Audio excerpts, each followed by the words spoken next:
мырзалар, бүгүнкү ушул жерде чогулган ак дасторкондун четинде биздин колдоп коштоп келген кадырлуу конокторубуз бардыгыңыздар куш келипсиздер. Канакей бир дүркүрөөгө кол чабыңыздарды угуп коюнчу амандашып, жана жыйылмайып туруп бир кол чаап коюңуздар. Куш келипсиздер. Бизге Кудай берген колубузду, бутубузду, мээбизди иштеткибиз келбейт, кээ бирлер. Бардыгыбыз эмес, албетте. Өнүгүүнүн канча 6 жылдан бери чогуу ушу Үмүт Шам фондунда таанышып, чогуу иштешип келе жатабыз. Бул чынында эле адамдын башына салмайынча көбүбүз билбейт экенбиз, пенде экенбиз. Мен дагы кайсы 2015-жылы бутум сынып, 4 ай дөшөктө жатып, анан кийин балдак менен басып, таяк менен басып 1,5 жыл ушундай аксап басып жүрүп турандан кийин кайра оңолуп кеттим. Кудай мага бир чоң сыноо берген окшойт. Ошондуктан гана мен анан кийин түшүнүп баштадым. Бул нерсени эмнеге айтат элем? Ушул жерде отурган урматтуу айым мырзалар, 6 саны амандар, аман болуңуздар, ден соолуктуңуздар. Анан кийин ушул жерде отургандар бардыгыңыздарда жүрөгүңүздөрдө ыйман бар үчүн бүгүн биздин балдарды түшүнүп, колдоп коштоп келатсыздар. Дагы биздин артыбызда ушул балдарыбызды түшүнгөн, ар бирибизге жардам берген Кудай, ар бирибиздин Кудайыбызга жүрөгүбүзгө ыйман берсин деп тилей берели. Анда болсо келиңиздер, бүгүнкү биздин ушул Алымбеков Дастан коомдук кайрымдуулук фондунун ачылышына дагы бир жолу куш келипсиздер. Анда бир жолу дагы кол чаап куттуктап коюңуздарчы. Ушул фонд өмүрү узун болсун, жана ошондой эле ушундай колдоочулар көп болсун. Анда болсо бүгүнкү биздин Алымбеков Дастан атындагы коомдук кайрымдуулук фонддун негиздөөчүлөрүн чакырып коюуга уруксат этиңиздер. Негизи бул идеяны биздин алтындай болгон Айдан ачкабыз, жанагы Дастаныбыз өзү жашнакай ушул идеяны тапкан, ал бирок өздөрү баса албагандыктан, өздөрү чуркалбагандыктан бут болуп, кол болуп ушуларга жардам берген, жашнакай колдоп коштоп жүргөн биздин алтындай болгон Абдысаитова Нурзат деген айымыбыз дагы ушул фондго көп салымын кошту. Анда болсо бүгүнкү фонддун жашнакай негиздөөчүлөрүнө кол чаап тосолобуз. Астыңдарда Дастан мырза жана Нурзат айым жана Айдана айымга дүркүрөөгө кол чабыңыздар. Жаштап кол чабыңыз.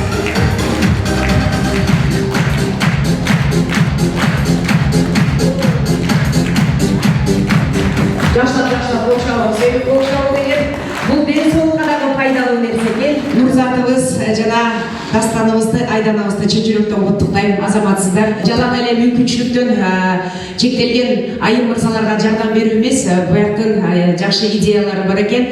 Ушу балдарга жашнакай мотивация берип, окутуп, жашнакай жашоого кандай жашаш экенин үйрөтүп, анткени мен ушу Дастан менен Айдананы жакшы билем. Ушунчалык позитив. Ар дайым карасаң Айдана бийлейт, Дастан ырдайт, чогуу 6 жылдан бери чогуу жашнакай ырдап дагы келатабыз. Кудай буйрса бүгүн Дастандын дагы Айдананын дагы ырына күбө болосуздар. Анда болсо келиңиздер, бардыгыбыз эле сүйлөнөбөй биринчи элдер менен учурашып, анда улуусу сиз болушуңуз керек. Мырза, же Дастандан баштайлы. Ассаламу алейкум. Чоң рахмат. Бизди колдоп келгендериңиздерге мен ойлогом, эч ким келбей коет го деп абдан сүйүнүп турам. Ушундай кайдыгер эмес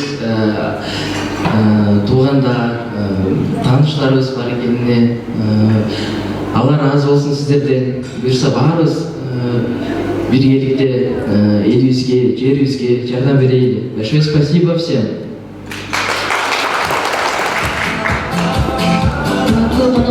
Куш келипсиздер. Биздин ушу Алымбеков Дастан кайрымдуулук фондунун ачылышына биздин ушул кылып аткан иштерибиз элге мотивация болуп, биз эле ушул басып эле жүрбөстөн ушул мүмкүнчүлүгү чектелгендерге жардам берип, аларды мүмкүнчүлүгү чексиз кылганга жардам берели. Баарыбыз карап турбайлы, бардыгыбыз тең укукта болуп, тең жашап, бардыгыбыз жакшы иштерди кылып жүрөлү.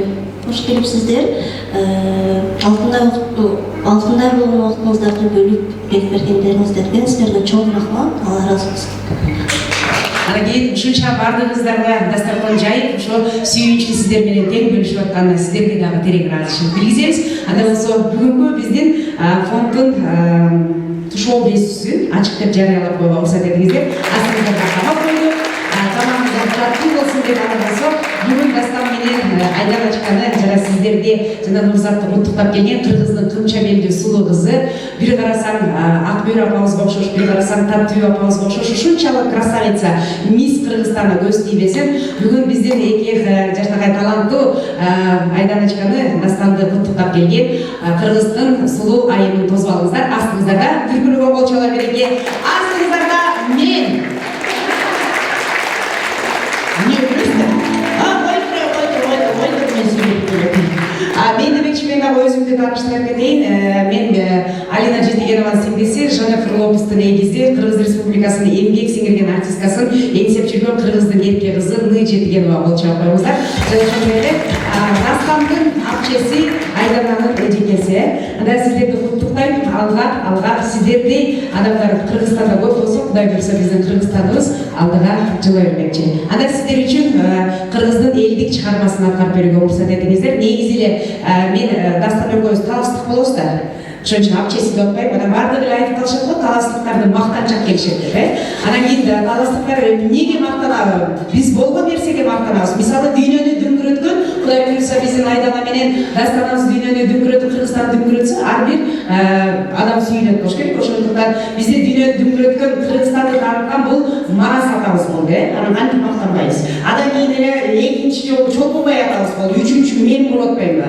Мен болуп атпайм. Мен дагы мактанып кеттим. Кантип мактабаша, анда болсо ар бир кыргызстандык мактаганга жарашат. Анткени биздин Кыргызстаныбыз эчтин төбүндө теңеп, биздин Кыргызстандын жаратылышы, суусу, абасы, адамдарын пейили кандай сонун, Ошондуктан ар бирибиз кыргызбыз деп мактанып жүрө берели. Кыргызстан алгалай берсин сиздер үчүн. Анда элдик чыгарма ой комузчу чертип койчу комузду дегендерди эстене. Чын жүрөктөн өр белек кылып кабыл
Жакшы сөз жан эргиде, жаман сөз жан кейинде деп бекер айтылбаса керек. Бүгүн ушул жерде биздин Азамат уулубуз атына заты жарашкан Дастан, мен жаңы эле Дастандын өзүн айтып кеттим эле, мен эркек баланы болсом мен атын Дастан коймокмун деп тилекке каршы Кудайым ага эки кыз берди, анан эки күйөө аламды, эми балдарым деп жүрөм, 2 балалуу, 2 кыздуу болом деп. Анан кийин ушу Дастанбек Дастанын атынан 2 баланын атын да койдум. Бүгүн ушу Дастаныбыздын ийгилигине сүйүнүп жаткан, ушу ийгиликке бир гана Дастан өзү жагыңыз жеткен жок. Анткени Дастанга жашнакай тарбия берген ата-энеси, жарык дүйнөгө алып келген ата-энелери. Анда болсо ушу биздин бүгүнкү Дастаныбыздын ата-энесинин жана ошондой эле Айданабыздын апасын жана ушу Айдана менен Дастанды колдогон биздин Нурзатыбыздын апасын ушу жака чакырып койлу. Ар бир инсан, ар бир бала өзүнүн балдарына ата-энеден артык бата бере албайт болуш керек. Жана ошондой эле ушу биздин ата-энелерибизге терең ыраазычылык, ушундай балдарды тарбиялаган, өстүргөн, ушинтип жарык дүйнөгө алып келген алтындай ата-энелерибизге кол чаап тосуп алсак. Канакей, Дастандын атасы Алымбек мырза жана апасы Зульфира айым жана биздин Айданачканын мамасы Аселя айымды кол чалар менен тосуп алсаңыздар. Ана келиңиздер, урматтуу ата-энелер, бүгүн сиздердин бактыңыздарды чексиз экенин түшүнүп турабыз. Анткени ушу сиздер тарбиялап өстүргөн балдарыңыздар кандай сонун эмгек кылып жакшы ийгиликке жетип отурушат. Кол чаап турабыз. Канакей ата-энелер, келиңиздер. Бүгүн сиздердин сүйүнүчүңүздөр чексиз. Анда болсо келиңиздер, улуусу, сулуусу Марат мырза окшойт, жо эркек киши баштасын. Ассаламу алейкум, урматтуу коноктор. Биринчиден ушул убакытты бөлүп ушулерге биздин балабыз жана ушул жерде Нурзат эжеси менен Айдана үчөө биригип ачкан коомдук фондуна келип берген үчүн ыраазычылык билдирем. Баарыңыздарга биринчиден Алла Таала мени тилеп кылса, эмне ой кылган болсо баарыңыздарга Алла Таала ошо оюларды дегенде ашырсын ишке. Экинчиден ушул ден соолук болсо баардык ден соолук туугандар. Ден соолугу баары чектелген деп айтылат, бирок чектелген болсо дагы бул адамдар эң ан сезимдүү, эң тайрым тарбиялуу, ушундай бир баардык нерсени сезген адамдар болот. Ушул адамдардын кылган ишинен көрүп баарыбыз тайрым тарбиялоо алалы. Алла Таала биринчиден ушул фондду ачып атат. Ушул фонддун иши дайыма алдыга жүрсүн. Алла Таала эмне тилек, эмне ниет кылган болсо кандай кадамдардын соңун берсин. Бул иште абдан чоң Алла Таалага жаккан иш.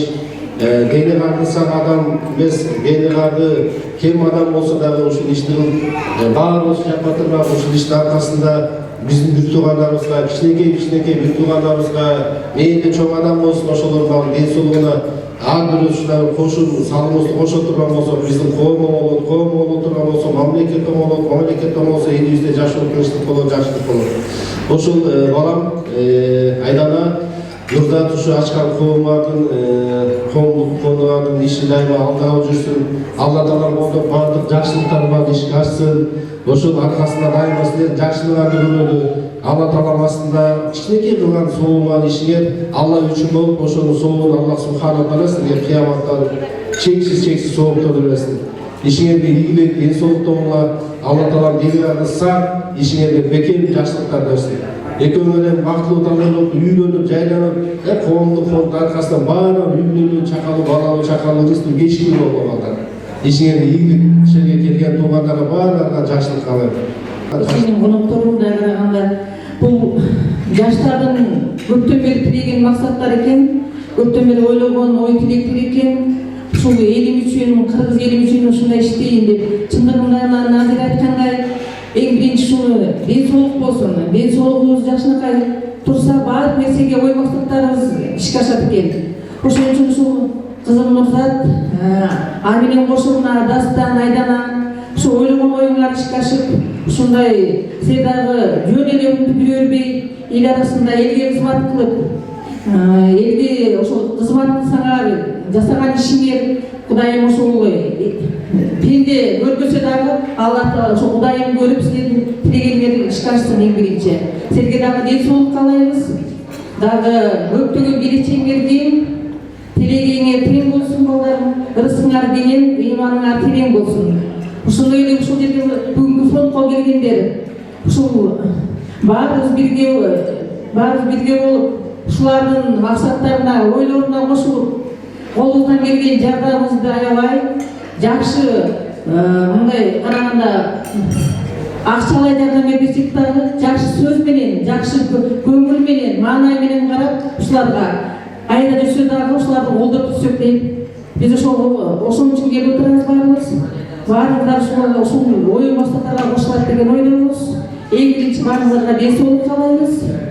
Ушундай өмүр каалайбыз, үй бүлөлүк бактык каалайбыз, жакшылык каалайбыз. Урматтуу коноктор, келгениңиздерге чоң рахмат. Ушул Дастан, Нурзат, Айдана ушул иштериңер орундасын, өзүңөр ден соолукта болгула, аман болгула, бар болгула. Ушул эмне ойлоп, эмне тилесеңер ошонуңарга жеткиле. Кандай иште аткарабыз деп канчалык баягы буту сол кишилер деле мынчалык чуркаган эмес, аябай чуркап жүргөндөрдү мен сыртыңардан көрүп атам. Ошоңорго Кудай күч-кубат берсин, аман болгула, ар дайым ден соолукта болгула.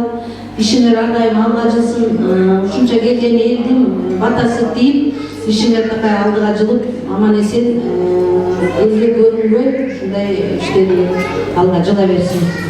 Анда болсо айтылган ак тилектер ушу ата эненин берген жүрөктөн чыккан сөздөр албетте жүрөккө жетет болуш керек. Ушул балдарыбызга жакшы ийгиликтерди каалай бермекчибиз. Сиздер дагы ден соолукта болуңуздар. Ушул балдарыбыздарга жакшы тарбия берген ата энелерге сиздерге дагы терең таазим бермекчибиз. Бар болуңуздар. Кол чапкыңыздар. Чоң рахмат. Кол чаптырабыз, кол чап.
Абаларына жашнага өздөрүнүн даярдаган гүл дестеси бар экен, кол чаап коюңуздар. Мынакей Айдананын апасы, жана ошол эле Дастандын апасына азаматсыздар. Дастан, Айданычка. Бакытбек мырза, жана ошол эле Сагыналы мырза, жана ошол эле Тамара Жумабекова сиздерге каалоо тилек айтып, ушу биздин Дастаныбызды, Айданабызды, Нурзатыбызды бир куттуктоо сөзүңүздөрдү айтып коюңуздар. Кол чалар менен тозолобуз. Анда Бакытбек мырзаны, Сагыналы мырзаны, жана ошол эле Тамара Жамалбекова арт фондунун директору кол чаап колдоп козуп атсак. Ушинтип биздин кыздарыбызды, балдарыбызды колдооңуздарга Алла ыраазы болсун. Анда сизден баштайлы келебиз. Айдана, Дастан, силер ушунчалык жасооңар да сонун экен. Силердин мүмкүнчүлүгүңөр чындыгында эле чексиз да. Майыпты бар адамдардын мүмкүнчүлүгү абдан чексиз. Анткени мен өзүмдөн билем, 1995 жылы биринчи жолу Кыргызстанда майыпты бар балдардын ата-энелеринин коомдук тилкесин ачкан. Siz de bugün Mustafa'nın özünüzün yardımınızı berkittirsiniz. Uşul maksatыңар ишке ашсын, көп кыйынчылыктар болот. Аларга силер турмуштук берип баардык кыйынчылыктарды жеңесиңер деп ойлойм. Силерге баардык максатыңар ишке ашып, Кыргызстандагы майыптыгы бар адамдарды жана алардын үй бүлөсүн жаңы жолго коомго кошушуңарга мен чын жүрөктөн тилектешмин. Ата-энелериңер, бир туугандарыңар, ушу колдоп келген адамдардын баары мен ыңарга, денсаулык каалайм, ишиңиздерге ийгилик каалайм. Баардык жакшылыктарда жүзү жүрө берели. Саламатсызбы достор, ата-энелер, Дастан менен Айдананын туугандары. Чын айтканда бүгүн эң маанилүү күндөрдүн бири болуп атат. Айдана менен Дастанга өкүлдөрү. Ошондой эле биз бүгүн германдарда болуп, буларды колдоп, чындыгында бул биринчи кадам. Анткени өзүңөр билесиңер, баягы 1000 кадам кылыш үчүн бул биринчи кадам болуш керек. Анан силердин аябагандай көп максаттарыңар бар. Ошол максаттарыңарга батыраак жетишкенге тилектешмин. Бирок мен кичине бүгүн Айдана менен Дастан экөөнүн жөнүндө, мүнөздөрү жөнүндө айткым келет. Анткени экөөдөн биздин социалдык ишкерлер мектебин бүтүшкөн. Өзүм жөнүндө айта кетсем, мен социалдык ишкер бирикмесинин уюмунун негиздөөчүнүн биримин. Анан экөөдөн конкурс менен өтүп, биздин мектепте окушкан. Ал мектепте акчаны кантип туура колдонуш керек, бизнес кантип ачыш керек, жана ошондой эле социалдык иш бир көйгөйлөрдү кантип чечиш керек деген бир максат ачылган. Өлкөнүн мүнөзүн айткым келсе, мен айткым келет, ушунчалык баягы маанайы ачык, өзүңөр көрүп атасыңар. Мен билген эмесмин, ырдайт, анан билейт деген, бирок өлкөнүн ырдаганын баягы интернет аркылуу көрүп аябай таң калдым. Дастан молодец, аябай жакшы ырдайт экенсиң. Анан өлкөңөр ушундай коркпой, мамлекеттен эч кандай акча сурабай, ушундай кадам жасап атканыңарга биз таазим этебиз. Силер өзүңөрдүн жүрүп турганыңар, кыймыл аракетиңер бул элге жана бирлерге эмес, дүйнө жүзүнө бул кандайдыр бир мисал катары кылсак болот. Бул эң чоң жетишкендик. Анан өлкөнүн дагы бир жакшы мүнөзү бар. Баягы бир нерсени айтсаң батыраак угушат, ошону батыраак так аткарышат. Анан ошолордон эч качан жазбагыла. Бишкек, Кыргызстан бул кичинекей эле баягы мамлекет, бирок дүйнө жүзүнө дүңгүрөнгөн фонддордун бири болсун. Мен айтам дайыма ушул фонд түзөрдө, ал фонд түзүлөрү, фонддун ичинде кандай адамдар иштейт, кандай принциптери бар, максаттары бар, баалуулуктары бар. Мен көрүп атам, силердин баалуулуктарыңар аябай кандай зор. Ошол баалуулуктар менен силердин өзүңөр түзгөн фондуңар, кайрымдуулук фондуңар аябай дал келишет. Ошоңардан баягы эме кылбай, жыйынтыгына чейин жетип, баягы дүйнөнү дүңгүрөткөн фонддордун бири болсун. Жана ошондой эле силердин кичинекей чагыңардан чоңойткан ата-энеңерге таазим этким келет. Ошо ата-энеңер ушунчалык ушундай даражага жакшы өстүргөнүнө чоң рахмат. Жана ошондой эле мен айтарым жакта кесиптештериңер, досторуңар, тааныган агайларыңарга дагы чоң рахмат ушу силерди колдоп жүргөнүнө. Анан дайыма Кудайым силерди колдоп жүрсүн. Чоң рахмат. Чоң рахмат, Кудай сиздерди да колдосун. Ушундай колдооңуздарга терең ыраазычылык билдиребиз. Кол чаап колдоп коюңуздар. Биздин анда болгон бүгүнкү колдоочуларыбыз ушундай бүгүн жардамын аябай бизди колдоп келген Тамара эжекеге жана ошондой эле Бактыбек мырзага чоң рахмат. Дастандын бир тууганы, кыргыздын сыймыгы, кыргыздын желегин бийикке көтөрүп, кыргыз деген атты Россияга таанытып, ошол жерде көптөгөн кишинин таң калдырган биздин таланттуу мырзабыз, Кыргыз Республикасынын эмгек сиңирген артисти, мен дагы поклонницасымын. Көп эле кишилер жакшы көрөт болуш керек. Анда болсо астыңыздарда биздин сыймыгыбыз колчалары менен Дастандын бир тууганы агасы колчалары менен Кыргыз Республикасынын эмгек сиңирген артисти Кайрат Перембердиев. Колчакты салсаңыздар. Чоң рахмат. Саламатсыздарбы, урматтуу бүгүнкү кеченин меймандары. Мен дагы чын жүрөгүмдөн Дастан элдин ушундай бир сонун чоң мындай мактабай эле, чын айтканда эбегейсиз зор ушундай эмгекти баштап атканына кубанып атам. Дастан сыймыктанабыз, сен менен сыймыктанмак турсун. Мен гана эмес, менче ушул жерде көп адамдар сенден үлгү алчу адамсың.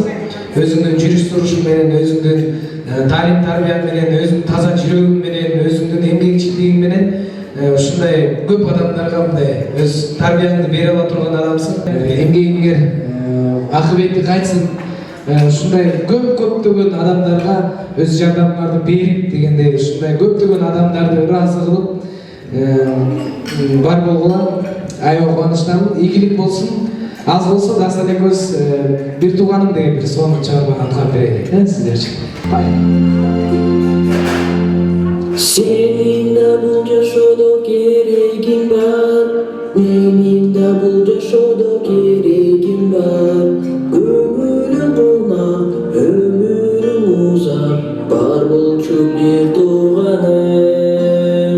Yaşodo bari bolup çıdaş gerek, kıyın gün azaptarga sen baş gerek. Öyle dömük, ıldı da jölük, bololuk bir tuğanım. Alsız bulma, alga karab menet kıl. Al gün gelir, sen tilegen karab dur. Yalnız bolsam, ak suyu göcetersin. Adenenin altışına tardırır. Yaratkan bile kılgan ben soğudum. Yarana bir saklağım almaydı. Yokluktum edim, benimle benim. Karmazsam bolmuşsun. Elimin bahtasındayım oynayın. Adenin benim yerim unutmayın. Yaşlılığım var da elimden kalma. Boşumda korkumuzun. Alsız baba, alga kara benim kıl. Aldım gele, sen dilegin karab dur. Yalnız bolsam, ak suyu göcetersin. Adenenin altışına tardırır.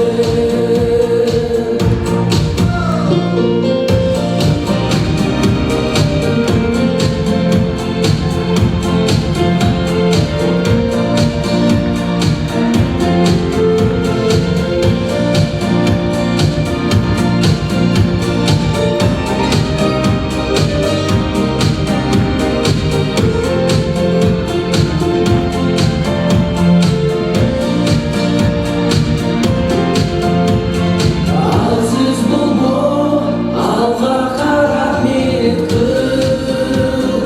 Al gün gelir, sen dilegen karab dur. Yalnız bolsam, ak suyu göcetersin. Adenenin altışına tardırır.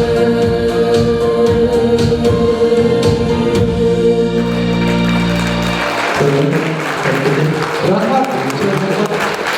Дастанга болчоңуздар. Азаматсың, Дастанга кол чаап коюңуздар. Кайрат мырза, Дастан мырза, азаматсыздар. Азыр биз Ырдаган жакында клип тартабыз. Жазында күн жылысын кичине кийин сонун бир клип тартып, ушундай бир ойлордон ой максаттарыбыз бар буюрса. Азыр болсо эми сиздер үчүн жакшы бир чыгарма аткарып берейин. Жумабедин Шералиевдин жакшы көрөм өзүңдү деген сонун чыгарма. Эңсей берем сиздер үчүн.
Çok rahmat. Hayrat Mırzaға да құламаңызбы.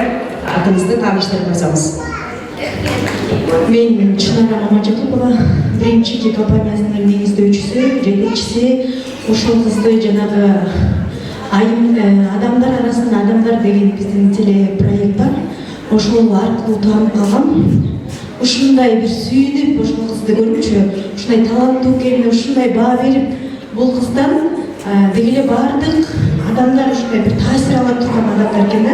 Анан бул баланы мен бүгүн көрүп ушундай жакшы көрүп калдым.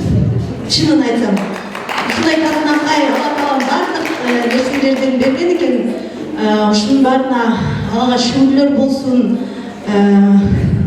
Ушундай сонун проекттерди ачып, долбоорлорду ишке ашырып биз өзүмдүн атыман иш кылса аябай кубанычта болуп жатам.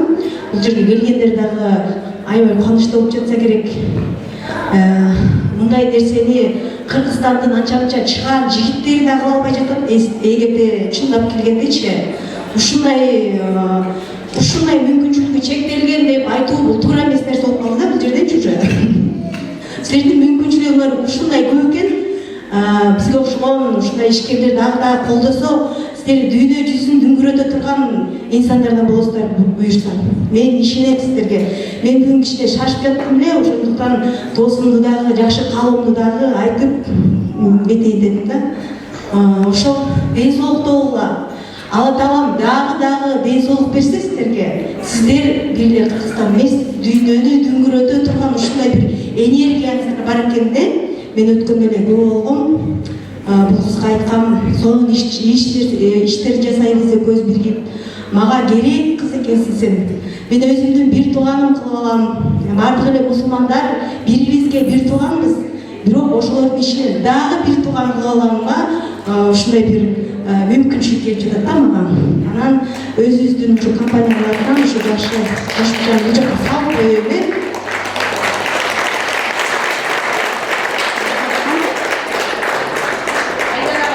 мен Айдана гана берип койчу.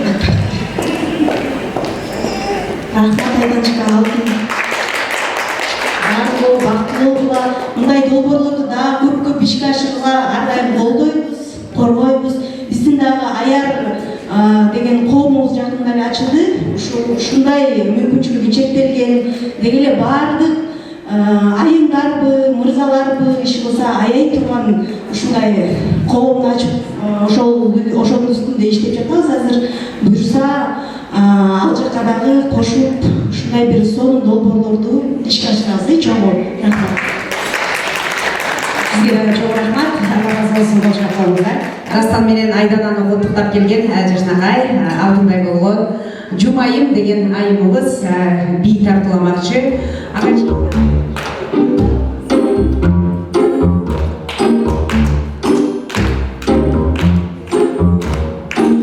Oh mais de souffrance, pourquoi s'acharner, tu recommences. Et on brûle seul dans le métro, une dernière danse, pour oublier ma peine immense. Je veux m'enfuir, que tout recommence, oh ma douce souffrance.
Жумайым бийлеп атса, прям ыйланып келип кетти. Бир чети бerde сенин коляскада отурганыңа эмес, ушу жакшы бийлеп аракет кылганыңа, таланттууңа таазим этебиз. Ушундай таланттуулар көп болсо колчоң коңуздар. Жумайым азаматсың артынан, ишиңе ийгилик. Анда болсо арабызда дагы бизди колдоп коштоп келген айым мырзаларыбыз дагы башка жумуштары бар экен. Алтындай убактыңыздарды аябай бизди колдоп келген айым мырзаларыбыз шашып атыптыр. Ошондуктан ушу каалоо тилекти бере турган биздин арабыздагы Аида Курманбаева да. Жана ошондой эле Талай Курманалиев жана Мээрим Мурсалиева дегенде биздин алтындай болгон айым мырзаларыбызды кол чаап тосуп алсаңыздар, жашнакай өздөрү каалоо тилегин айтып, анан кийин иштериңиз бар деп суранып атышат, кол чаап тосуп алабыз. Хозяева этого торжества, мы очень рады за нашу Айдану, Дастана, Нурзата и сизге чоң рахмат. С Айданой и с Дастаном мы знакомы из одного проекта. Они в рамках нашего проекта «Сам себе режиссер» начали вот свою такую очень активную блогерскую деятельность. Очень стали сильно себя продвигать в Facebook-пространстве, в Инстаграме. И всему этому обучал, проект, который вел наш коллега Талай. Мы сами из общественного фонда гражданского участия, и на самом деле, смотря на этих ребят, мы просто поражались, их смелости, их ответственности, их решительности. И я думаю, что это не зря и не случайно, потому что их окружают очень теплые, добрые люди. Когда мы ездили в Алматы, я видела, как мама Дастана, вот ну просто с нежностью, с неподдельным таким гордостью смотрит на своего сына. И вот видно было, что ребенок воспитывается в добре, вот в такой приятной атмосфере. Когда мама Айдана провожала ее в нашу школу публичной политики на Исыкуль, я видела, как она переживает за свою дочь, как она ее поддерживает. И на самом деле я вижу здесь очень много добрых глаз, которые поддерживают этих людей. Поэтому спасибо вам большое.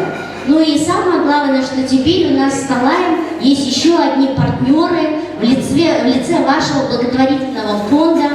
И добро пожаловать в нашу НКОшную семью, которая всякая разная, но я думаю, что она очень социально полезная и активная.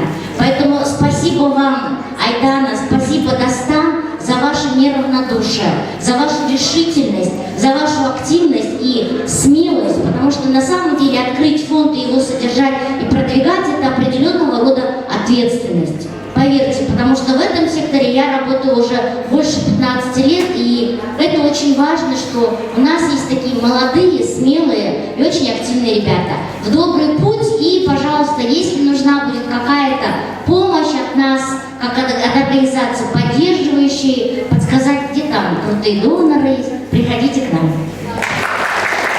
Айдан сөздеріне қосылам, аншам жекшілерге қарағанда чоң қадам жасалғансыңыз, аншам жекшілерге қарағанда чоң түйшік алатасыңыз, мойныңар қараптан смелый поступок. Құдай көрсе ертең күні кім біледі, фонд Билла Гейтса деген бар, фонд Джорджа Сороса деген бар, ошондо биз дагы фонд Дастан Алымбекова деп айтып калабыз, үмүтүбүз бар ошондо. Ошол биз баягы эле колдон келген жардамыбызды беребиз, кайрылып тургула. Бир күнү биз деле силерге барып кайра турган күн келет деп мен ошого ишенем. Мне очень счастливо с ней поработать в Ассоциации социальных предпринимателей, вот как отмечают близкие знакомые. Я очень была рада познакомиться с таким человечком. Вот и с Дастаном познакомилась. Я поняла, что вы в одном направлении двигаете, на одной волне. На самом деле этот проект не только я чему-то, может быть, учила, во многом я училась у этих людей, выдержки, когда глаза горят на проекте, поэтому создание такого фонда, я думаю, самый замечательный момент. И я тоже, я в сфере финансов тоже помогаю бизнес-проектам, я тоже вам в помощь, любой бизнес-проект, финансовые аспекты, я помогу. Я очень рада, я надеюсь, что вы будете двигаться в таком быстром темпе, что вы не будете успевать.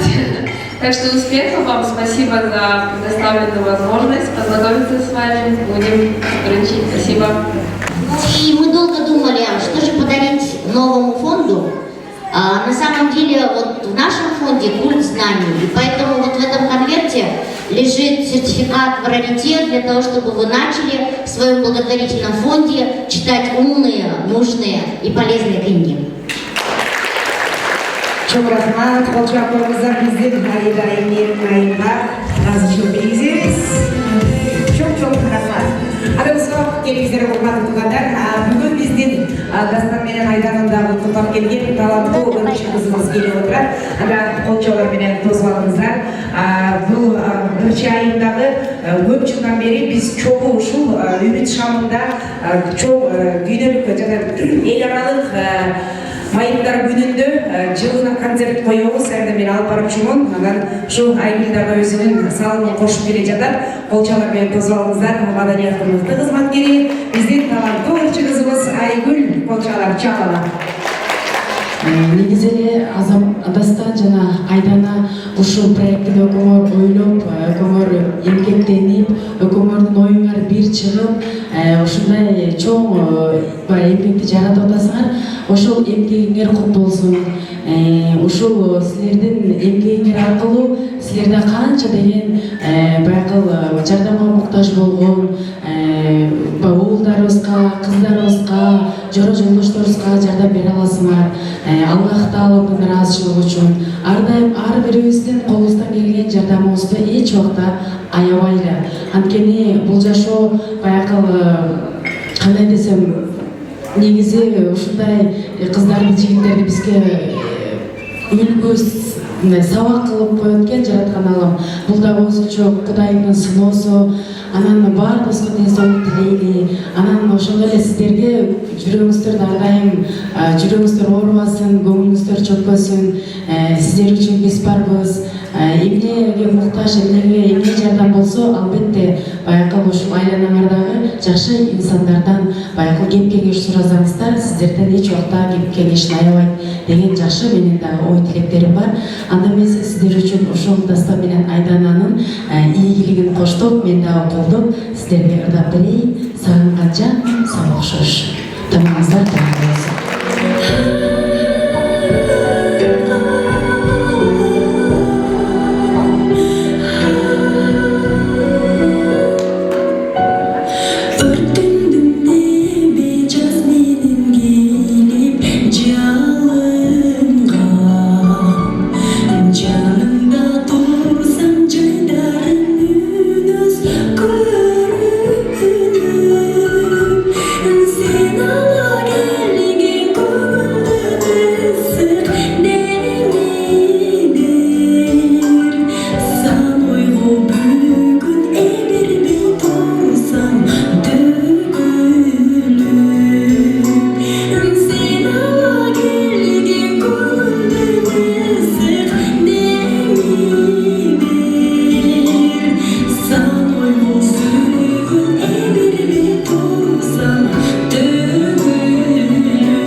Сагынышпайлы, ар дайым жараткан Аллам жакындарыбыздан айырбасын.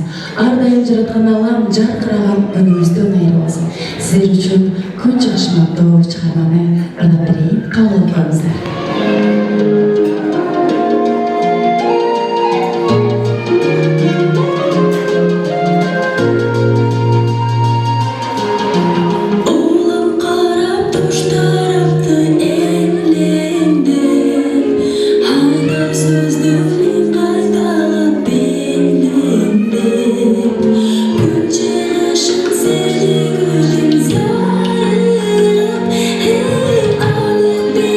I'm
Айгүл Чалабач чоң рахмат. Анда болсо кийинки биздин конокторубузду дагы чакырып коелу. Бүгүн бизди колдоп коштоп келген биздин кадырлуу конокторубуз наши друзья Елена Ивановна, Алла Николаевна.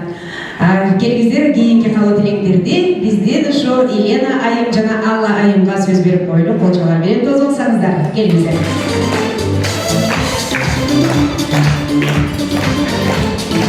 Добрый вечер, дорогие друзья.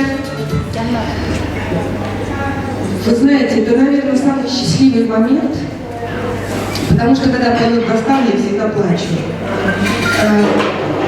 Когда мы познакомились с Дастанчиком, ему было 8 лет.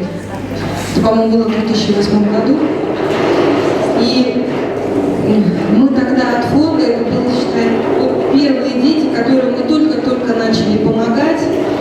Мы тогда очень много привлекли наших людей, рассказывали о том, как это важно, собирали деньги. Я помню, что это было порядка $8 тысяч. Это и сейчас большие деньги, тогда была большая сумма.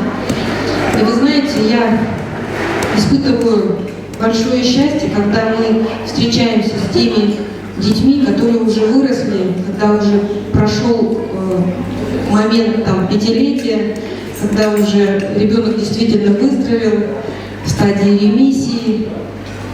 И когда такие дети к нам, подросшие уже с детьми, сами женились, замуж вышли, приходят, это такое счастье.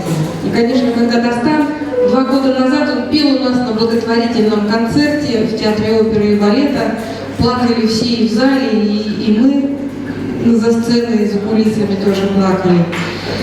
Дастан, я хочу тебе пожелать здоровья в первую очередь. Хочу тебе сказать, что ты такой большой молодец, мы следим за тобой, за твоими успехами. Вот ты такой же солнечный остался, как мы тогда, когда видели первый раз. Вот. То решение, которое было принято, оно, я думаю, что очень серьезное. Родители, это такое подспорье рядом. Я видела, как они тебе помогают, как они за тебя переживают, как они тебя воспитывают. Это такой тыл надежный, это такое плечо, это, знаешь, это очень многого стоит. Береги их. Теперь твое время стало беречь тебе, своих родителей, и ценить тот вклад. И хочу сказать, что решение открытия фонда, это очень, я думаю, что вы его продумали, вынесли на себе, да, прочувствовали. Это очень важно, это очень сложно. Вот я организатор, учредитель фонда Help the Children СКД. Я сегодня как раз принесла вот такой вот тебе календарь. Это отчет нашей работы за год и что мы сделали за 12 лет в сумме. И здесь, имея такой календарь на руках, можно видеть работу фонда в 2 отделениях, в 3 отделениях. Волжской детской межобластной клинической больницы, отделение онкологии, ВЦО МИД, отделение гематологии, реанимация, лаборатория и Национальный центр онкологии, детское отделение. Здесь наши все программы. Вот, пожалуйста, возьми. Вы все должны были видеть вот этого ребенка у нас на благотворительных полках. Будет сложно. Ты к этому готовься.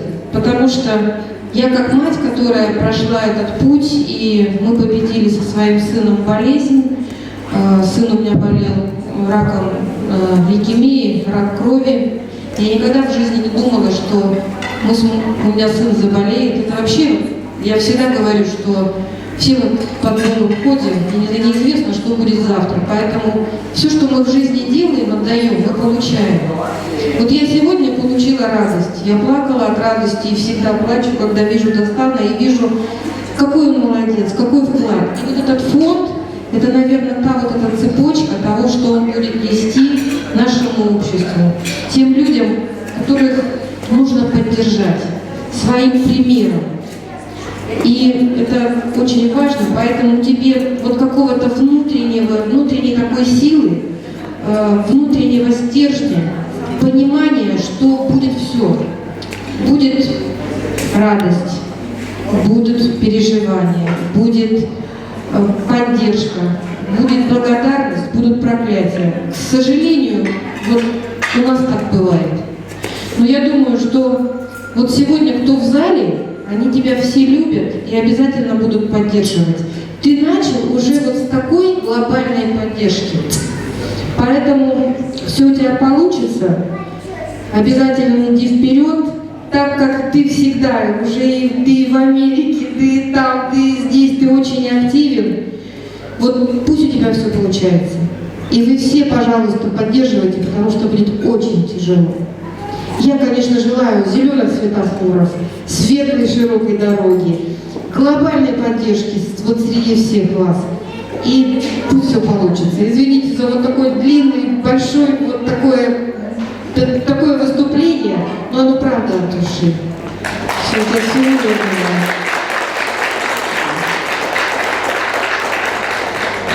И я не буду настолько многословной. Я скажу, что Дастан большой умница. Мы тоже работаем с детками с синдромом Дауна на протяжении 7 лет. И я знаю, как бабушка особенного ребенка, то я знаю, что такое. И правда, я присоединяюсь к тому, что тебе будет тяжело. Но мы всегда поддержим плечо, правда. Твой папа нас прекрасно знает, поэтому можно обращаться. И самое главное, ребят, вот вы сегодня пели, выступали такие молодцы. Просто вот звезды – это большая надежда на будущее. И это пример. Самое главное, чтобы не сидели дома, никак не закрывались. Фонд – это просто супер. Фонд – это то, что вы даете шанс еще миллионам ребятам, большой-большой шанс. И дай Бог, чтобы у вас всегда все было хорошо. Еще раз, наша поддержка всегда за нами. Если что, обращайтесь. Светлый путь. Всего самого-самого хорошего вам, ребята. Вам тоже большое спасибо за поддержку, за теплые слова. Большое спасибо. Чоң рахмат, ана болсо биздин айымдарга кол чабып коюңуздар. Мынакей кандай сонун калып деп айтылды.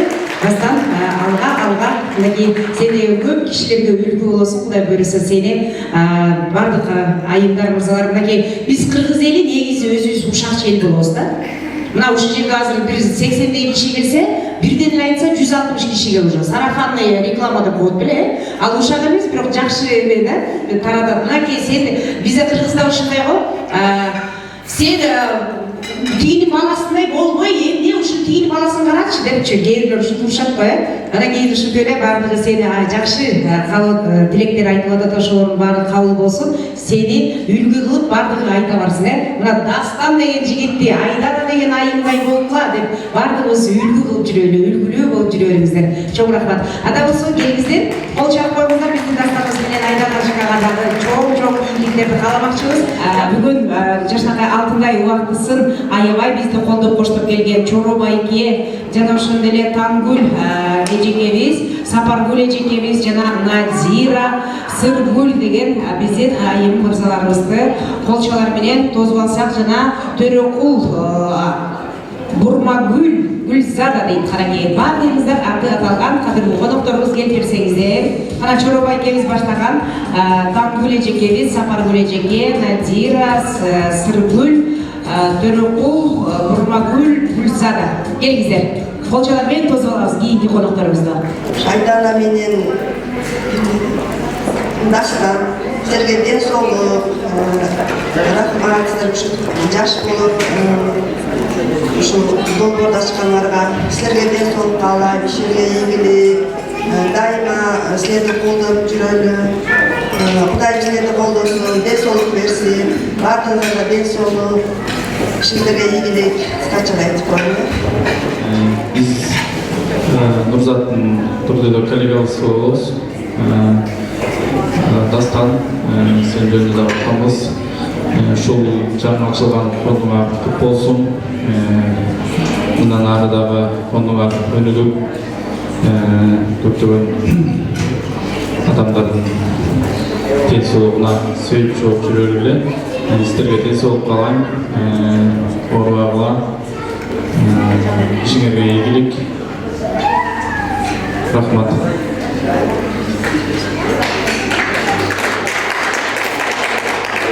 Дастан, Айдана, Нурзат, чынденси болуп башын баштаган соң аягына чейин чыккыла ушу долбоордун жардамды бере бергиле мүмкүнчүлүгү жокторго биз да жардам берип турабыз эмне силерге ийгилик ишиңиздерге.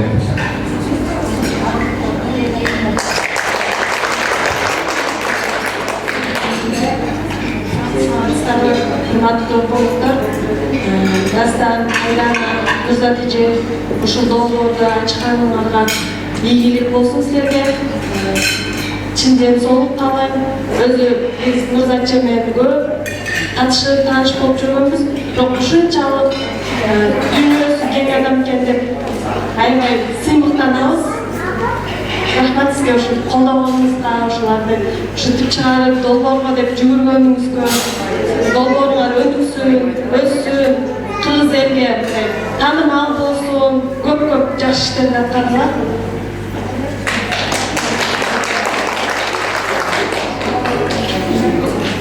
Саламатсыздарбы, урматтуу конуктор.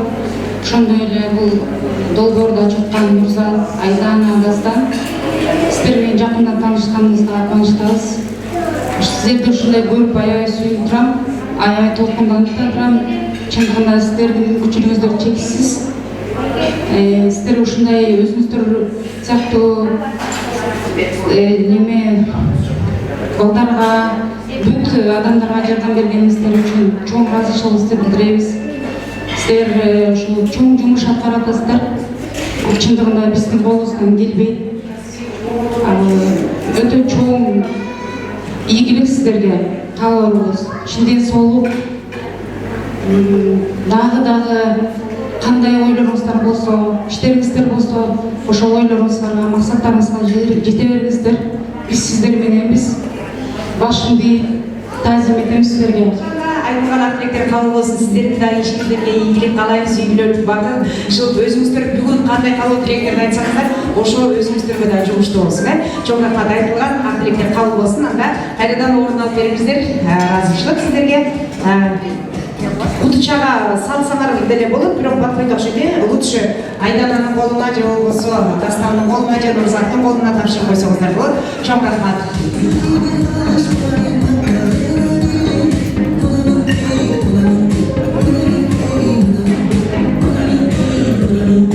Күндөр өтүп, күн тартып, таң атат, жалган дүйнөм кайда алып баратат. Апа сизди арман отко салдымды, сагайна күрөш түшүп баратат. Жараткандан мен жалынып суранам, бактылуу бол менин суу жаратам. Каалабыздар, бардык апалар үчүн.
отырабыз. Ага менде шүгүрлөр болсун, мактоолор болсун. Не деп айтам, Дастан жана сени колдоп келген ар бир ушул жерде отурган адамдарга чоң рахматымды айтам. Ушул фондум менен сен элдин көз карашын өзгөртөт деген ойдомун. Сага чоң рахмат. Алла разы болсун. Сизге дагы чоң рахмат, сонун экенсиз. Ооруңуз, ден соолук каалайбыз. Кол чапкырыңыздар экен. Бүгүн Дастан энем менен алтын ай болгон Айдана сиңдимдин фондунун ачылышына курбол келбей, мен өзүм атыман да бийлик ала келгем. Мен азыр ушул бийликти Дастан менен Айданага бербейм, силерге берейин. Азыр мен силерге бир табышмактарды айтам. Эгерде ошол табышмакты ким туура тапса, менин атыман 3 күнгө путевка, 3 мал тамак менен менин үйүмө. Я вот с собой принесла подарок, путевку на 3 дня. Трехразовое питание ко мне домой. Это гостям. Я сейчас загадаю загадку, кто отгадает, тому этот путевка. Она вот Сережка, кого или там же легко и просто. Автор пруштук, белый квадрат, что это такое? Автор пруштук, белый квадрат. Я. Салфетка. Я. Квадрат. Жоқ, А4 де. Жоқ, тура емес. Ана осы жоқ тура емес. Ана жоқ білмесеңіздер біліп алыңыздар. Неправильный ответ. Ана осы жоқ білмесеңіздер біліп алыңыздар. Автор штук белый квадрат – это помидор. Если я бы сказала красный круглый, вы бы нашли и домой ко мне пошли бы, да? Тәмсізге бар тамаша. Ана осы белгіздерге дейінге табышмақ. Астынан қарасам Иван, артынан қарасам диван. Спереди диван, сзади диван. Жоқ. Ана осы жоғын айтып берейін. Астынан қарасаң Иван, артынан қарасаң диван. Ал диванда отырған Иван, спереди диван, сзади диван. Это Иван на диване сидит. Легко и просто. Ада дейінге табышмақ. Чайы кышы ведромды, зимой и летом один цветом. Балаты дейді. Ана осы жоғын таппай, чайы кышы ведромды, ал негр. Оны ойлау үшін, да? Ана 3 күндік путевка өзіме бұйыру берсін. Гүлгі ден соқты мүлкі де бекер айтылып айткен. Ичі морып гүлгенді, аттышы күлсім, 50 жол пресс жасағандай болады екен, да? Ошон үчүн андай гүл жүргөнүңүздө, анан кийин жол болсо 10 жумуртка жегенге барабар болот экен. Ошон үчүн ар дайым жүзүңөрдөн күлкү кетпесин, чөмөктөн акча табалып кетпесин, артыңардан жамандык болуп жетпей, жаныңыздарда мага окшогон ниште кыздар болуп кетпей жүрөсүн, Анда болсо келиңиздер, бүгүн биздин Дастан менен алтындай болгон Айдананы куттуктап келген дагы биздин таланттуу позитив буда толтура, да? Ушунчалык таланттуу айымыбыз өрчү эстрада жылдызы болчалар менен аракет очак козголабыз. Назира чоң рахмат. Үйүнүбүзгө береке. Аябай сонун мактадыңыз, дагы жолу кайтып койсун ушунда. Очак козголуңуздар, красавица после меня. Ой, после меня. Аябай жакып до меня. До меня. Нет, ты до меня, я после тебя. Сизден кийин. Очак койгуңуздар. Чоң рахмат. Тамаша. Азыр болсо ушу фонддун ачылышы менен куттуктамакчымын. Манайыңыздар кандай, жакшыбы? Менин ырларым негизи бийлегиңе туура келет. Кичине болсо дагы ордуңузда жылып турсаңыздар болот. Ана ошол жерде жашынакай биздин келечекте боло турган жана ошол эле болуп жүргөн аяй кайненелер барбы? Кайненесизби? Туура. Аяй деген сөз жакшы деген сөз. Ошондуктан кечибиз бүгүн жакшы өтсүн. Анан Нурзат, Дастан, бүгүнкү фонддун ачылышы жакшырдай болсун. Өркүндөй берсин фонд. Кана кеттик сиздер үчүн аяй кайнене деген чыгырма. Андан Нурзат бүгүн. Келечекте кайнене. Жолумду албадым, өкүмбөгүп барбадым, шынчан жүрүп албадым, халатымды кандадым, катуу айтсам эгерде шокко түшүп калбадым, төркүнүмдү мактаба, түшкө чейин уктабадым. Ай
Yaşımda kaldıram Terbiye alıp kurgana Cek çamanımda kaldıram Ayelike Ayelike Ayelike Ayelike Ayelike Mekme olun ayelike Ayelike Ayelike Ayelike Ayelike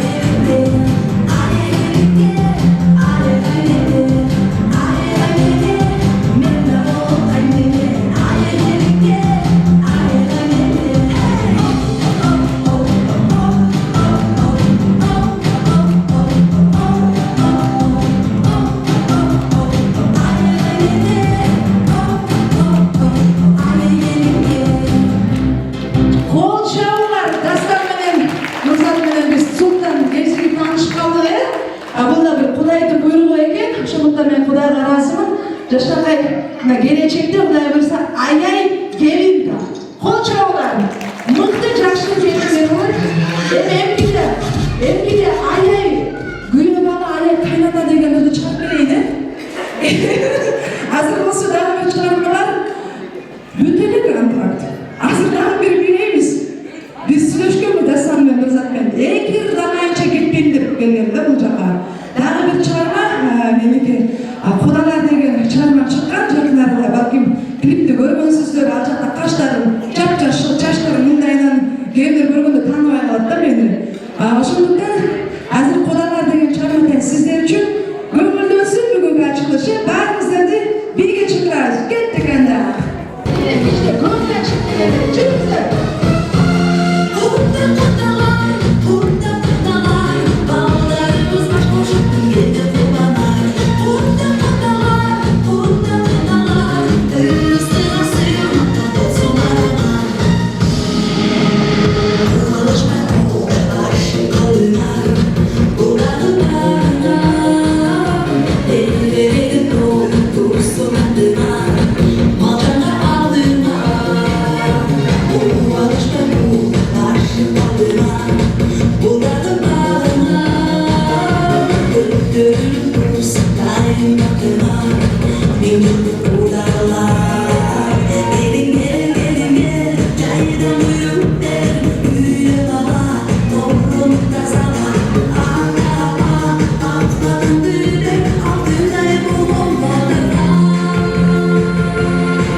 Колчалар менен ушундай сизге да алла ыраазы болсун, ушуну колдоп коштуруп келгениңизге. Аны болсо келгиздер арсыңыздарга биздин экинчи тамагыбызга келди. Бүгүн мынакей Дастан менен Айдана өзүнчө эле той берип атышат караңыздарчы. Ушундай эле той болуп тура берсин. Анча-мынча кишилер азыр эки кишинин башын чогултуп чай бере албайт, а биздер ушунча столду даярдап, караңыздар, тамактарды даярдап берген биздин алтындай болгон Дастаныбызга, Нурзатыбызга, Айданабызга чоң терең ыраазычылык. Анда болсо бизди дагы конокторубузга кийинки сөз кезекти берели. Анда келгиздер Жанета, Марал жана Лейла деп колчалар менен кийинки биздин конокторду тосуп алсак. Бүгүн бизди колдоп коштоп келген дагы жүрөгүндө ыйман толтура биздин сулуу кыздарыбызга кол чаап койсоңуздар. Келиңиздер. Я остальных учредителей не знаю, к сожалению. Я поздравляю вас с открытием вашего фонда. Я желаю вам всего наилучшего, чтобы ваш фонд процветал во благо и ради блага. Поздравляю. Саламатсыздарбы. Мен айтып Жанетка, сиңдим Лейла, биз Айдананын мындай эже подружкаларыбыз да. Биз 3 жылдан бери катышабыз, чай ичебиз, кафе ресторандарга барабыз, мындай жакшы эмоциялар менен дайыма бөлүшөбүз. Анан ушул 3 жылда Айдана ушунчалык бир супер тажрыйбалуу болду да, анткени социальный сеттерден жешпейсиң. Айдан эмне атасың? Я хожу на мейк, учусь, на это учусь, то учусь, и потом уже бир глобальный проектлерге кирип кеттим, международный, не догоним дегендейчи. Анан ушу абдан кубанычтамын, Дастан, Айдана, куттуктайбыз силерди ушундай фонд ачканга. Негизи ушундай фондду только жүрөгү чоң, анан боору керектүү адамдар ача алат да. То есть өзүнө гана эмес, башка адамдарды ойлогондор. Анда негизи акыркы убакта жакшы эле жумуштар келе атат. Мисалы, ратификация конвенции по делам инвалидов деген дагы кабыл алынды буюрса. Мен аны эмне үчүн билем, анткени мен өзүм человек с инвалидностью первой группы, ошон үчүн баарын отслеживать этебиз. Сиңдим азыр кичине сөз калтырайын. Бул биздин башталышыбыз. Анан буюрса, мэрия офис бөлүп бергенден кийин бизден дагы офистин мебель баарын кылып беребиз.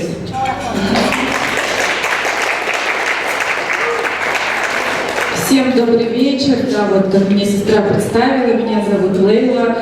Года 3-4 назад мы познакомились через фонд «Насик Кыздар», где мы с Жанной больше вдохновлялись. Мы видели этих девочек всех, которые ежедневно занимаются какой-то активностью. Они не сидят на месте, они путешествуют, они вносят огромный вклад в нашу республику. И нам всегда вот радостно встречаться с вами. Вы становитесь для нас огромным примером. С открытием фонда сегодня вот Дастану пришли тоже поздравить. Желаем вам процветания. Я думаю, что если у нас будут такие осознанные граждане с большим сердцем, то наш Кыргызстан будет процветать. Удачи, мы всегда рады помочь.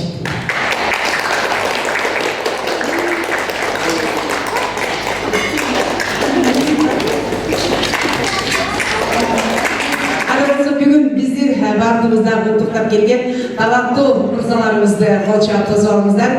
Бүгүн Дастан менен ушу Айданачканы жана Нурзаттын фонду құттықтап келген биздин таланттуу жигиттерибиз, бийчи жигиттер, атына заты жарашкан арыстандар келип отурушат. Анда арыстан бийчилерди кол чалып берип тосуп алсаңыздар астыңыздарда. Арыстандар.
биз ошо атыңыздарды атабай эле Роза Тайжер баштаган жалпы жамаат Адилет мырза ушу баардык ушу столдо отургандар келип берсеңиздер өзүңүздөрдүн бүгүн Айданага жана Дастанга каалоо тилектериңиздерди Нурзат, Айдана, Дастан, силерди бүгүнкү биринчи кадамыңар менен куттуктайм. Силердин жолуңар ар дайым шыгыр болсун, жолуңар узак болсун, алыс болсун. Элдер жеке эле кыргыз эл эмес, башка элдер суктанган жакшы жаштардан болгула, ишинер алдыга жүрүп, өзүңөр ден соолукта болуп, коюп аткан максатыңарга жеттик. Ар дайым аман жүргүлө. Аябай жакшы күн экен, жакшы күндө отурабыз. Бүгүн Дастан менен Айдананын аземинде отурабыз, бата берейин деп келдик. Биз Айдананын тайжеси болобуз. Айдананын кичинекей кезинен бери биз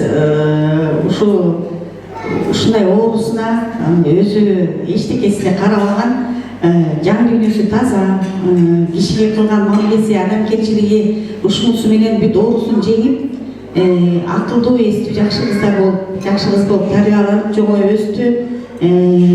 Азыр бир эмес экинчи образованиянын ээси мынакей колледжде окуп бүттү. Азыр национальныйда окуп атат, азыр Кудайым буйрса. Биз ушул кызыбыздан келечегибиз аябай үмүтүбүз чоң. Кичинекей кезинде ушундай кандай дейбиз, бир туугандар эле билет андайды, ушул кыздын ден соолугуна ушинтип байланышканга баарыбыздын жүрөгүбүз ооруп, тагдыр кандай болот, келечеги кандай болот деп баарыбыз тең энеси мынакей эжекебиз отурат. Канча өзү айткандай чачым ушул кыз үчүн агарды окшойт.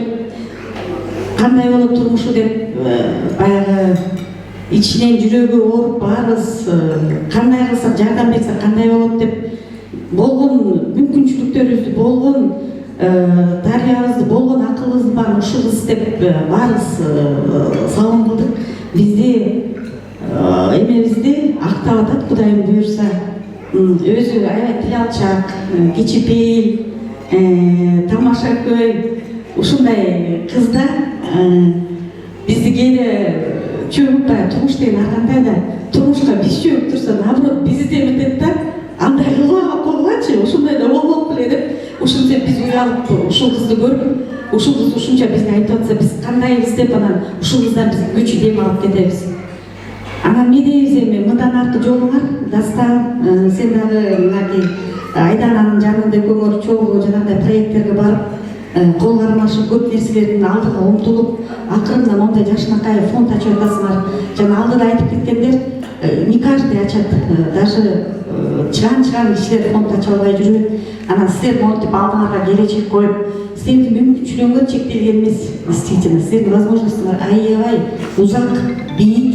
Силерге даңгыр жол каалайбыз. Кудайым буйрса силерге, Кудайым иман берсин, ден соолук берсин, күчтүү болгула. Силер внутренний аябай стержньиңер күчтүү. Силерден үйрөнчү нерселерибиз бар. Мен Дастанга да аябай айтып кетпеди, сол ичине депчи, аябай ушундай маңдайы жарык, ушундай жакшы жигитсиң. Экөөңөр бири-бириңерге эш аркасыңар да. Силерге ийгилик каалайм. Ушинтип эле өркүндөр өсүп, элдин батасын алып, өзүңөрдөй баягы жанында жүргөн дагы ушул мүмкүнчүлүк чектелгенди айтпайынчы, ушу жаныңарда жүргөн, араңарда жүргөн досторуңарды поддерживать этип, ушу кылган ишиңер менен алдыга сүрөп жүрө бергиле. Силерди көрүп биз Кыргызстаныбыз оозун, ушу сиздерди көрүп болот Кыргызстан. Ден соолук каалайм, Алла жакшылык болсун. Саламатсыздарбы, кеченин коноктору. Мен атым Эльвира, Айдананын эжекеси боломун. Менин сиңдим дагы Элеонора, дагы бир эжекеси Медина. Ал себептүү эмелер менен иштери болуп калды. Ошол дагы Медина эжем дагы поддержка кылып келмек, иштери чыкканы себептүү. Ошол Дастан, Айдана, ушул благотворительный фонд ачып аткансыңар, силерге ишиңерге ийгилик, только алдыга гана жүрө билем. Мен силерге ишенем. Адалыңыздырга да чоң рахмат. Айдана, молодец, настан өркүнөргө ийгилик, астыга. Биз всегда поддерживать этес, чтоб силердин жакшылык менен байкеси болгон, Айдананын бир тууган байкеси менен тең болот. Ошо астыга алган. Айдана, Дастан, бүгүнкү кеченин коноктору, сиздердин кааларым ушу ачып аткан фондуңар ийгиликтүү болсун, жемиштүү болсун, берекелүү болсун, ойлогон ой максатыңарга тилектериңерге жеткиле. Эмне алдыга максат койсоңор ошонун баарына жеткиле. Калган силерге ден соолук, күч кубат, анан ийгилик. Удача.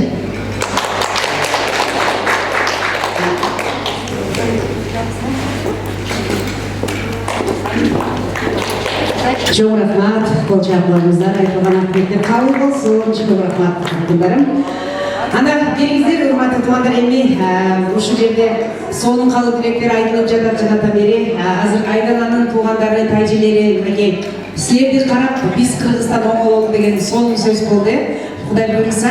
Анда азыр кийинки калып тилекти биздин Дастандын бир туугандарына берип коелу. Ушу биз менен бир табакташ болуп отурган биздин столдогу туугандар, жана болсо биякта отурган бир туугандары, ийнелери, Дастандын туугандары чыгып берсеңиздер, өзүңүздөрдүн дагы каалоо тилегиңиздерди, куттуктоогуңуздарды жашнакай микрофонго айтып коюңуздар. Кол чабар менен тосуп алабыз, кийинки коноктор келиңиздер. Кыргызстандан тышкары башка мамлекеттердеги жаранды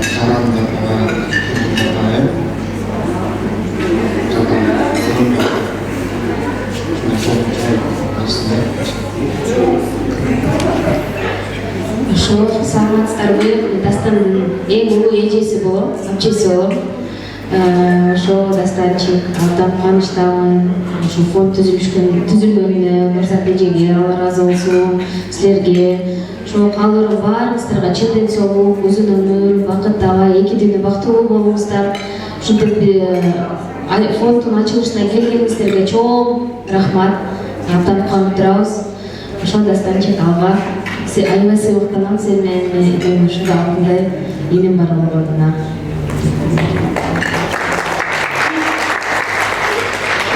Саламатсыздарбы, урматтуу коноктор. Ушу Дастан, Айдана фондунун ачылышы менен куттуктайм. Силерге ийгилик. Дастандын бөлөсү болом. Дастан менен аябай сыймыктанабыз. Биз кылган иштер аябай көп калат. Недавно Дастандын марафонго катышканында өзүм аябай уялып кеттим. Действительно аябай кубангандым. Ошол силерге ден соолук. Рахмат ушундай кечеге чакырып бизди катыштырып атканыңарга. Фондуңарга ийгилик. Кыргызстанда эмес, биякта айткандай дүйнөдө эң биринчи фонддордо болсун, көптөгөн миллиондогон адамдарга жардам берели. Атын эңерге рахмат. Ошо дагы бир жолу куттуктайм.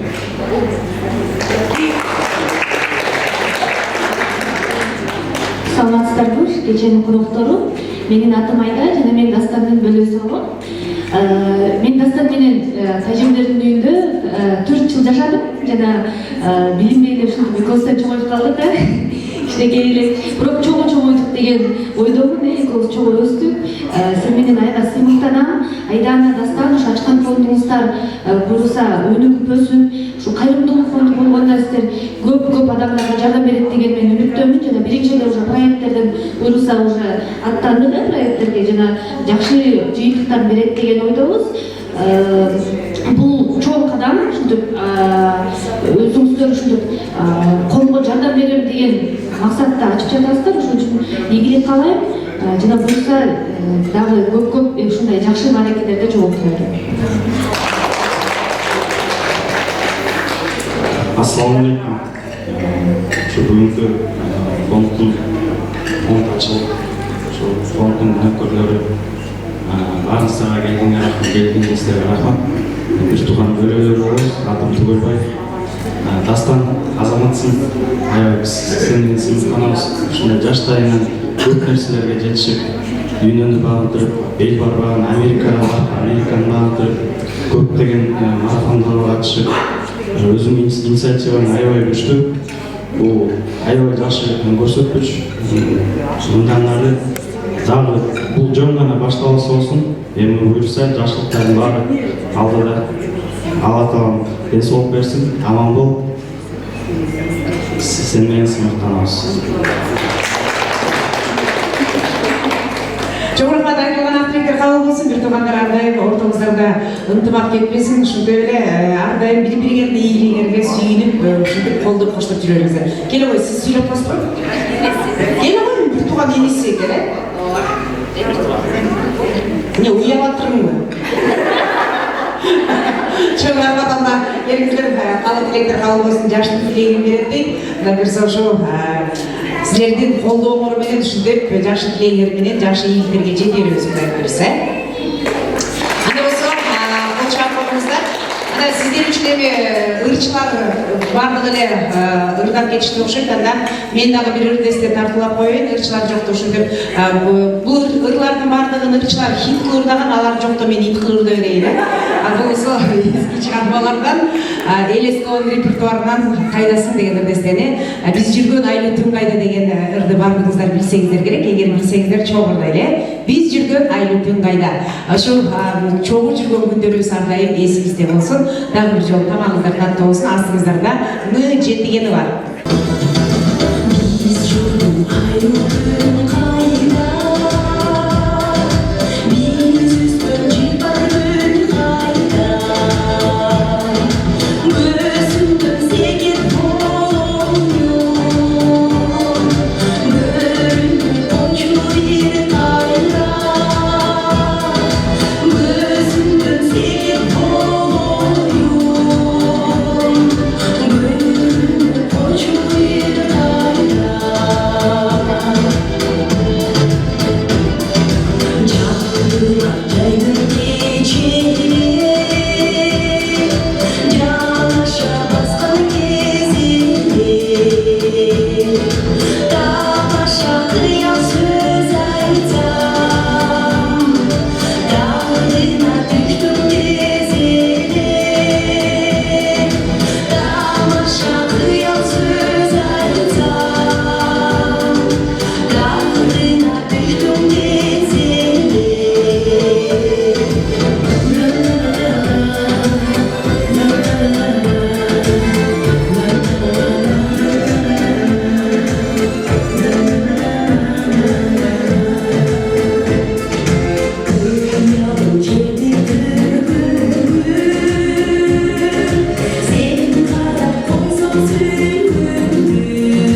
Sağolunuzlar da bana müşterisini ne diyeyim, birinçten kutuktayım. Aydan Ece, Dastan Bayke, Nurzat Ece, şu бүгінгі себепкер болған, себепші болған ата-енеңіздерге рахмат айтамын.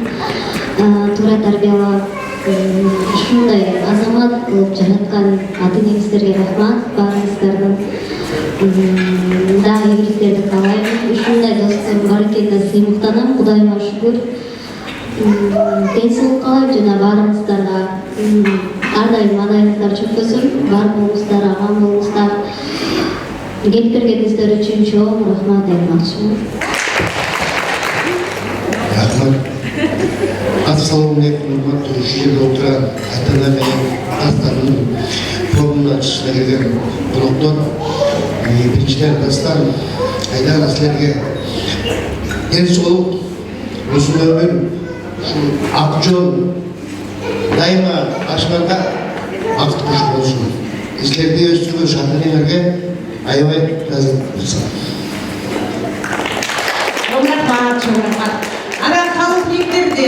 Kalışlardagы мынакей айданабыз жараттан бери сүрдүп атат, Дастаннагы сүрдүп атат. Ошондуктан сиздер колдоп коштоп келгенден кийин тойду билесиздер. Бүгүн негизи эле тойду азыр эле мен тамада болуп жүрөм. Тост көп бербейбиз да. Бүгүн кенен берип атабыз. Ошондуктан учурдан пайдаланып, каалуу тилектерди айтканыңыздар. Рахмат келиңиз байке. Саламатсыздар, бүгүнкү кештин жак мүшелдери. Мен карындаштын папасы болом. Айдан Дастан силердин ачып аткан фондуңарга абдан кубанычтуу болуп атабыз. Мен Петвейге келип аттым бу жерге. Кызымдын аяктарынан айтканыбыз папа дос болдум деп. Фондуңар өсө берсин. Пусть не Господи только дающий дейт. Дайым фондуңар өйдөрү берсин. Жакын белгилейби. Баарыбыз көтөрүп. Çok rahmat, aytkanыңыз келсин. Анда байкелерибиз. Дагы калуучулар барбы? Биздин Дастан менен Айдананы куттуктай турган калуучулар болсо, анан кийин таарым жүрбөңүздөр, бизге сөз бербей койду деп, таарыныш жокпу? Анда келиңиздер, урматтуу туугандар, тамагыңыздар таттуу болсун, бүгүнкү айтылган ак тилектер кабыл болсун. Биздин Азада бегимдин бир сонун ырсактары бар экен. Мага уйку да кымбат эмес, түбөлүк уктачы күн да келет дейт. Мага өмүр да кымбат эмес, ажал келсе алып кетет. Мага байлык да кымбат эмес, бир тал шелекке менен күйүп кетет. Мага бийлик да кымбат эмес, жаштар келсе отумду алып кетет. Мага уулум да кымбат эмес, аял алса аялым сөзүн сүйнөп кетет. Мага кызым да кымбат эмес, күйөөгө тийип, бирөөгө бүлөө болуп кетет. Мага эң кымбаты бул көңүл дейт. Бир кичинекей эле жаман сөзгө үшүп кетет деген.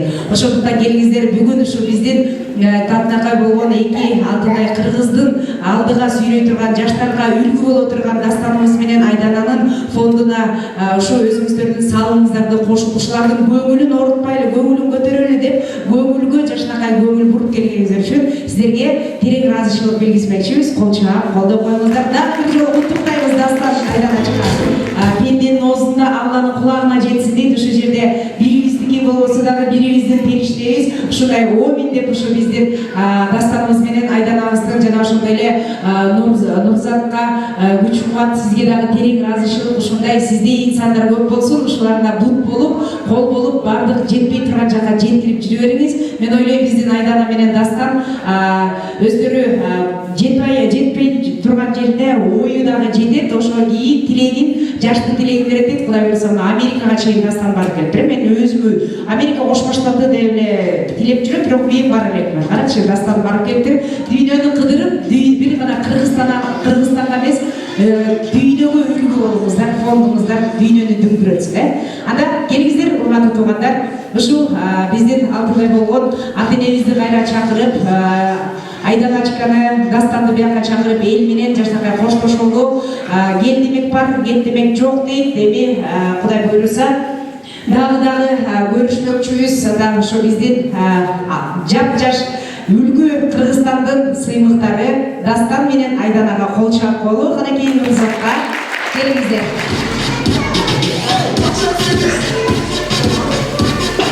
Элге ыраазычылыгыңыздарды айтып коюңуздар. Анан кийин аксакалдардан кимден Дастандын атасы бата берет окшойт, Ошо келгендериңиздерге Алла ыраазы болсун. Абдан кубанып турам. шаарыңыздарды көргөнгө, колдоп кеткениңиздерге чоң рахмат. Буюрса аракет кылабыз дагы жардам берип элдерге бирге жардам берейли. Сүйүктөрүм чоң рахмат, разы болсун.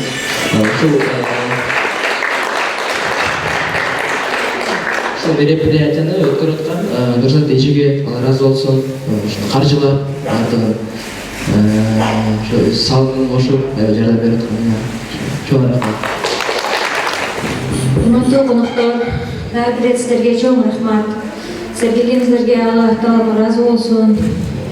Бардыгыбыз ушул биргеликте мүмкүнчүлүгү чектүү адамдарга карап турбастан жардам берели. Көптү көрсө бөл болот дегендей бардыгыбыз биргелешип жакшы ийгиликтерге жетишели. Алдыда бул эки алардын идеясы аябай күчтүү. Кудай кааласа жакшы ийгиликтер болот, жакшы нишандар болот. Сиздерге дагы бир чоң рахмат келгениңиздерге. Сиздер дагы ушул жакшы бир тилектериңиздер, жакшы баталарыңыздар кабыл болсун. Дагы бир сиздерге рахмат. Урматтуу коноктор, сиздер келип бергениңиздерге алкыштар болсун. Чоң рахмат. Ушул алдыдан болгон убактыңыздарды бөлүп бизге колдоо көргөзүп келип бергендериңиз үчүн чоң рахмат. Сиздерге Алла разы болсун.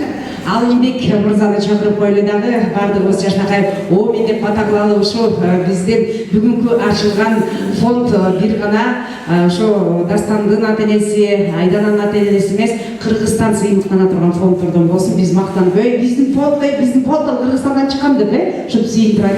Анда келин сөзүбүздүн батамызды берип коебуз. Элчи жашнакай алакан жайып туралы. Кагылайна ошо Аллах субхана ва таала өзүң баарын көрүп турасың, өзүң саған баарын билип турасың. Ушул ишти кылыштыкка, ушу баарыбызды башыбызда бириктирген Роббим, сен ушу алсызга болгон рызкыңа тоо жана шүгүр. Роббул аламин, ар бир инсандын 360 мүчөсү менен толук кылып жараткансың Алла.